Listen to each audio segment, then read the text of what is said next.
Hello, it's James Arter here. Hope you're doing really well. So today I want to talk about a plugin called Auto Align by Radix. In this case, I'm going to use it on drums and I'm going to show you how to make them sound stronger, more focused, all because it's using a trickery which is time aligning and phase correcting your mics. Let's check it out.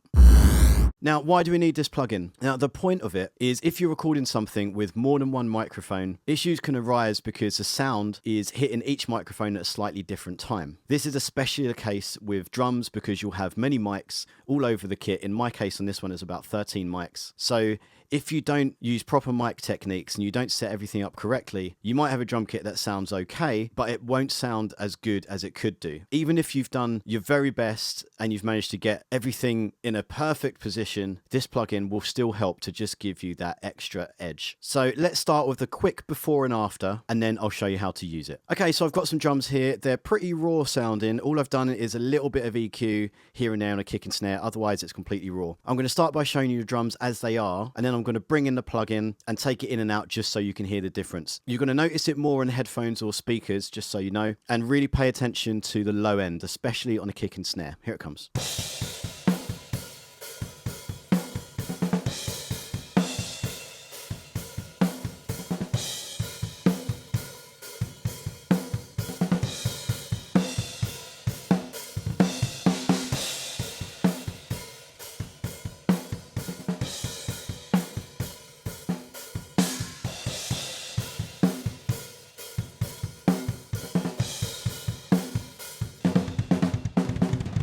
Okay, so hopefully you should have noticed the difference there. It really is quite drastic, especially like I said on a kick and snare. Now, what I'm going to show you now is I'm going to show you how to do that from scratch. Now, there are a couple of ways of doing this, and neither way is wrong, but I'm going to show you the way that I do it to achieve the result that you just heard. Now, the first point is you need to find a microphone to latch onto. So we're going to basically use that as a lead microphone, then we're going to lock all of the other mics into that mic. Okay, so generally what I would do, and what lots of people do actually, is you start with one of the overheads. So let's start with the left overhead. Now insert that on the channel. Here you go. So you get this little screen, as you can see. Now there's only got a few controls on here. As you can see, you can reverse the polarity on here. You can turn on and off delay, and you can actually do the time delay yourself if you want to. You can just put in your own values, but the point of this plugin is it is automatic, so you don't need to. So what we need to do is first listen to this microphone and set the noise floor. Let's have a quick listen.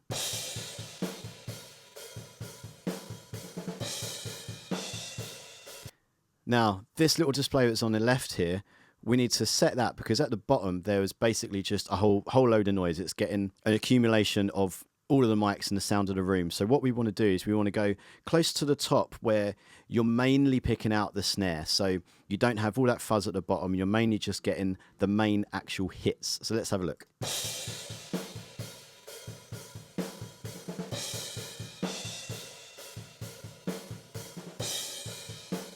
There we go. So as always, the snare is generally king in this. If you can get the snare, everything tied into the snare, the whole kit is going to sound much stronger. Right, now from here, what we've got now is this next part, which is a send and receive. Now what we're going to do is when you click this, it's choosing which channel essentially you want to send it down, and you've got 9 that you can choose from. So we're going to send this down channel 1. Okay, let's leave that open for a second. And we're going to bring up another one, but on the right overhead over here. Now, the send and receive part is slightly different because we want to now be receiving from the other microphone. And as you can see, when I click that, it's only goes up to 1. That's because we're only sending one other send channel. So, right, I have the option to receive from channel 1. Perfect. Now, the next part is to set the noise floor again, like we did on the previous plugin, but this time we're going on the second part, this part here, which is a side chain. So this is what's coming into the plugin. We want to set that up so we're only getting the good bits. We're only getting the main hits. We're not getting all of the noise at the bottom. So let's just play that and we'll have a little look.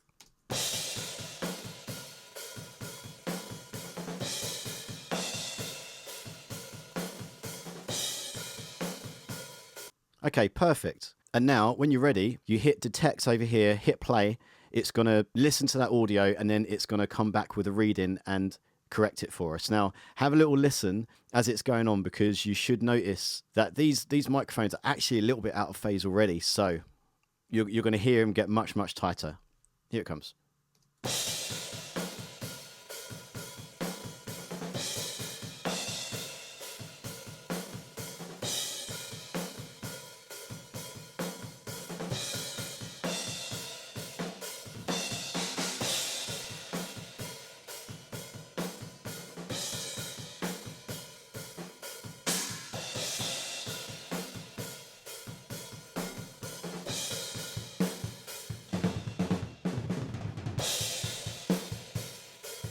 quite noticeable, I think, isn't it? Let's just turn that off and turn it on again so you can just hear the difference. Here it comes with it off.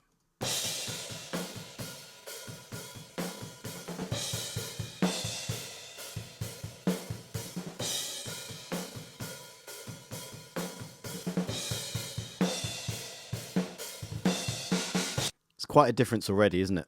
Okay, now let's move on with that same thing in mind. Now, what you can do is you can, and this is what lots of people do actually, is you'll just do the rest of the mics all receiving from that left overhead. And that works perfectly fine. So you can just do that and you'll notice a difference and it'll sound great. What I'm going to do is I'm going to do that for part of it, but I'm going to do something slightly different for the rest. So let's start with a kick. Insert the plugin onto the kick. We're going to go with, this is kick in. Okay, we're going to receive from number 1. Set the side chain as there we go, and then hit detect.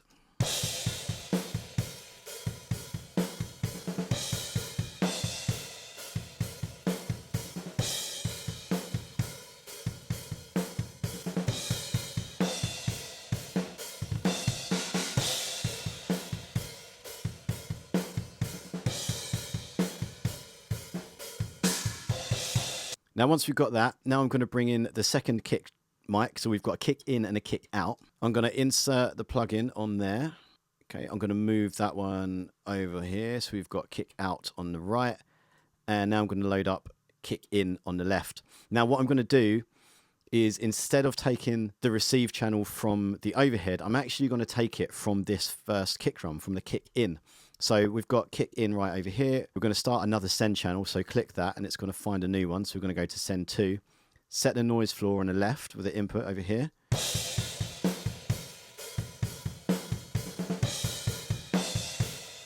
Okay, lovely. And then over on the kick out channel, we're going to have a receive. And we're going to select number 2. So that's receiving the signal as an input from kick in. Okay. So we'll do the same again. We'll set the side chain over here and then we'll hit detect.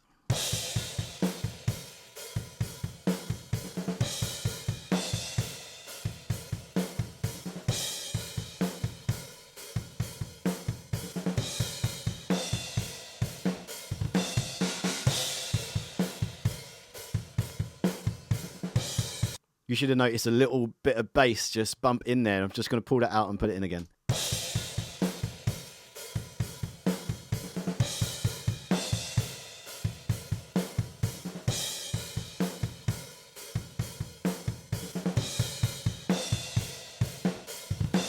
Brilliant, magnificent. Now, if you have any other kick drum mics, do the same that I just did for that. But in the meantime, we're going to move on to the snare. Now, the snare, I've got 3 microphones on there. So I'm going to start with snare number 1, or microphone number 1 on the snare. So we're going to go back to receiving from the overhead. So receive channel 1. Then I'll set the noise floor on the side chain and hit detect.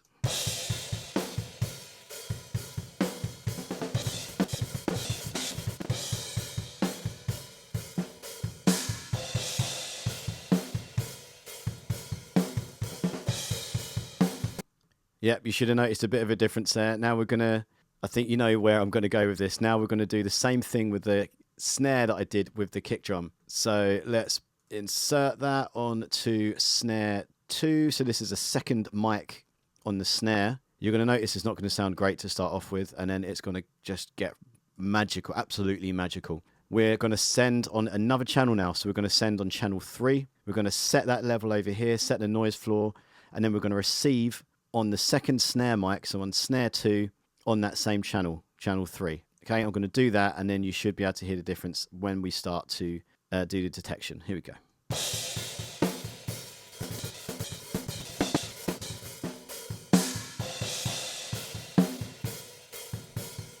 Oh, yeah. Okay, and then you'll just continue doing that same thing. We'll do that with the underneath snare as well. But I think you're getting an idea of how this works. So I'm going to skip this and just move on so you can get the idea of the full effect. So with the toms, I'll do the same thing that I did with the kick and snare. We'll take the input from the left overhead, just like we did to start off with. We'll set the noise floor and we'll do the detection for each tom in turn.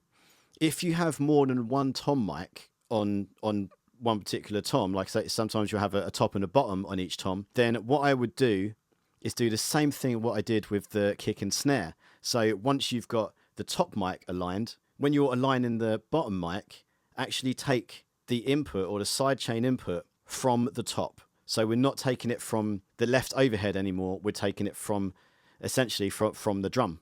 And again, it's not to say that there's any reason for not just taking the left overhead for all of this. That does a great job too, and lots of people do that. I just find that when you've got these mics so close to one piece of the drum, it can end up with a slightly tighter sound than just taking it off the left overhead. All that said, if you were to A-B it, would there be a big difference? Are we still just shifting the time into the same place, just in a slightly different way? Probably, but this is how I like to do it. Anyway. Okay, I'm going to run through and do the rest of the mics, and I'm going to report back in a moment. Okay, now once you've done that, you're pretty much there. The last thing to choose is whether you time align the room mics or not. So what I've done is I've time aligned all the other mics, the kick, the snare, the toms, the hi-hats and the rides, and I had another splash cymbal as well. So I've time aligned all those, but I've left the room as it was. Now this last part is really, it's a matter of taste. The point of a room mic is it's further away from the kit. Unlike all the rest of the mics that they're kind of all just crowded over the kit in a tight manner, they're close mics for a reason. The room mics are actually designed to capture the room. They're designed to show you what the drum sounds like from further away. So generally what I do is I don't time align the room mics. I'll leave them as they are, because I want to have that distance. I want to have that space between the room mics and the close mics. However, if you've got a whole bunch of room mics, that's where you can choose whether you want to time align those or not. So for example, if you've got a stereo pair of room mics, it can be quite a good thing to time align those two mics together to make sure that they're capturing the source at the same time, but not actually time aligning the mics themselves to the rest of the kit, so to the left overhead like I was doing before. So that's a part where I would say it's best to experiment and see what you think sounds best, because end of the day, if it sounds right, it is right. If it sounds rubbish, then do it the other way. Simple as that. So okay, let's have a quick before and after again, just so we can see what these all sound like all together. Here we go. We're going to start with it off, and I'll bring it in and out like before.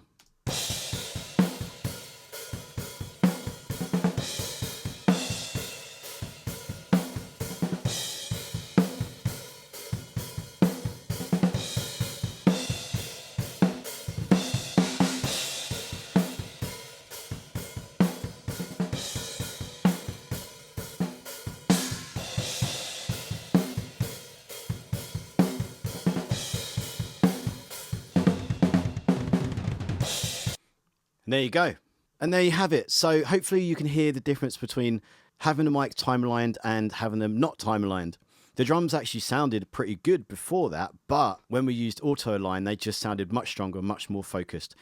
Now you don't have to use this plugin just on drums. You can use it on, like I said, anything which has multiple mics on one source. One main example would be acoustic guitar. People will often mic that up with two microphones. And a number of times I've heard recordings where they haven't been done quite as well as they could have done, and I've ended up just using one of the mics because the other mic was just sucking the bass out of the other one. So this plugin can really help to tighten things up, get you as strong a signal as possible, and just make things sound better. Okay, I hope you liked that.